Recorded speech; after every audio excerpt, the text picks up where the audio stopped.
64kg에서 100kg까지 제가 실제로 어떻게 고도비만이 되었는지, 그리고 어떻게 시작하게 되었는지 솔직하게 이야기 나눠볼게요. 고도비만이 되는 진짜 이유, 의지가 부족해서라고 생각하시는 분도 많을 거예요. 그런데 저는 오히려 반대였습니다. 우리의 바람이 뭐예요? 살 더 찌지 않는 거, 예전 몸으로 돌아가는 거, 그리고 오랫동안 유지하는 거. 그런데 그 바람을 무너뜨린 건 의지가 아니라 딱 하나였습니다. 현실을 제대로 보지 않았던 거죠.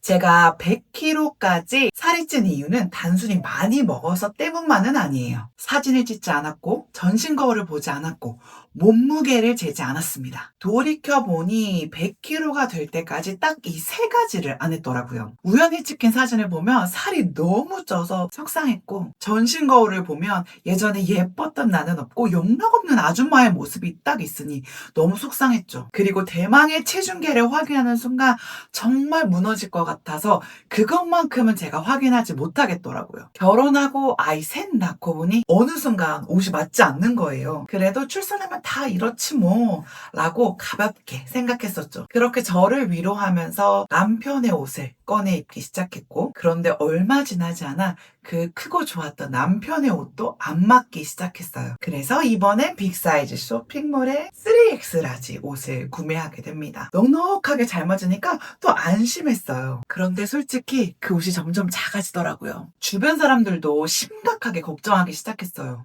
야, 너 살 너무 많이 쪘어. 병원 가봐야 되는 거 아니야? 바쁘다는 핑계로 그동안 미뤄왔던 건강검진을 받게 됐고, 드디어 대망의 체중계에 올라가게 됩니다. 100kg.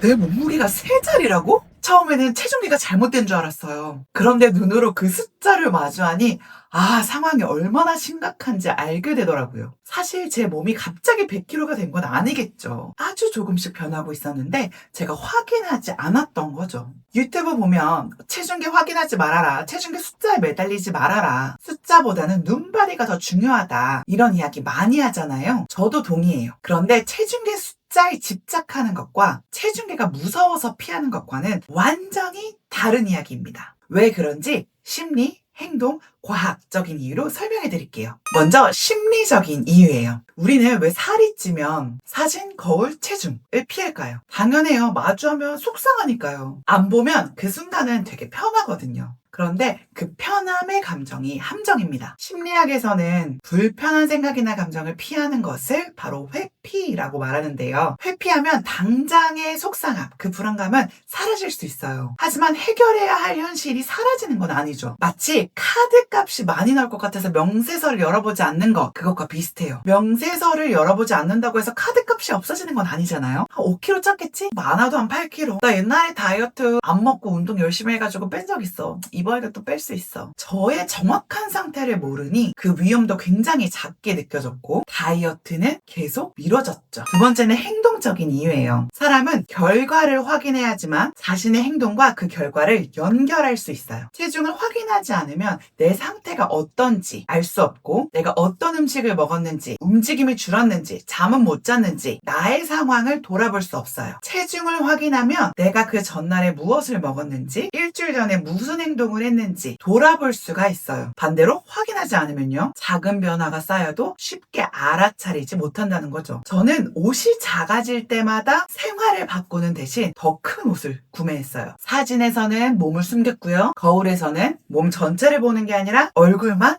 보았죠. 몸이 보내는 신호를 계속 다른 방식으로 가린 거예요. 체중계가 중요한 이유는요, 변화가 더 커지기 전에 빨리 알아차리고 행동을 조금씩 바꿔가기 위해서예요. 세 번째는 과학적인 이유입니다. 몸무게와 식사, 활동량 등을 스스로 기록하고 확인하는 걸 자가 모니터링이라고 하는데요. 여러 연구에서 규칙적으로 체중을 확인하는 행동은 더 나은 체중 감량과 유지 결과와 관련이 있고, 체중을 자주 확인하는 사람들이 식사나 활동 습관에도 더 많이 조절하려는 경향을 보인다고 해요. 하지만 여기서 중요한 건 체중계에 올라간다고 해서 체중이 빠지는 건 아니에요. 아시죠? 숫자를 내 눈으로 확인하고 그 데이터를 바탕으로 그 다음 행동을 할 때에 살이 빠지는 거죠. 저도 100kg라는 저의 몸무게를 눈으로 확인한 순간 다이어트 시작점에 설 수 있었고, 그때부터 전신 거울을 보며 사진을 찍어가면서 저의 몸의 변화들을 볼 수 있었어요. 그리고 그 기록들을 보면서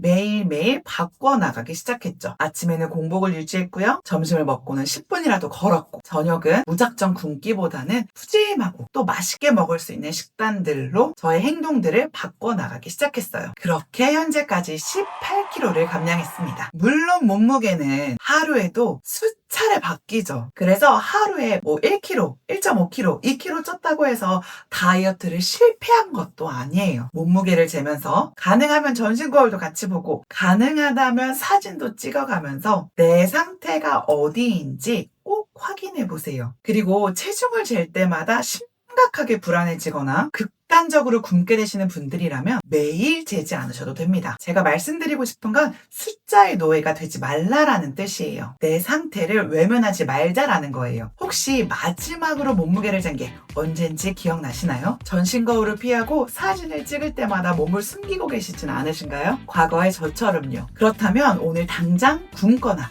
무리한 운동부터 하지 마세요. 먼저 체중계에 올라가서 오늘 내 현재를 확인해 보세요. 그 숫자는 오늘 여러분을 보여주는 것일 뿐 그 숫자가 실패라는 판결은 아닙니다. 출발점인 뿐인 거죠. 저도 100kg라는 사실을 확인했을 때야 비로소 다이어트를 시작할 수 있게 되었는데요. 현실을 마주하는 건 나를 미워하는 일이 아니라 나를 챙기겠다는 뜻이죠. 100kg였던 제가 지금까지 18kg를 감량하고 있고 지금도 계속 감량 중입니다. 생활 속에서 내가 지속적으로 실천할 수 있는 방법들로 살을 빼고 있죠. 제가 성공했던 다이어트 노하우들만 여러분들께 나누고 있으니 구독, 좋아요 꼭 눌러주시고 더 이상 우리 현실을 외면하지 말고 저와 함께 같이 빼봐요.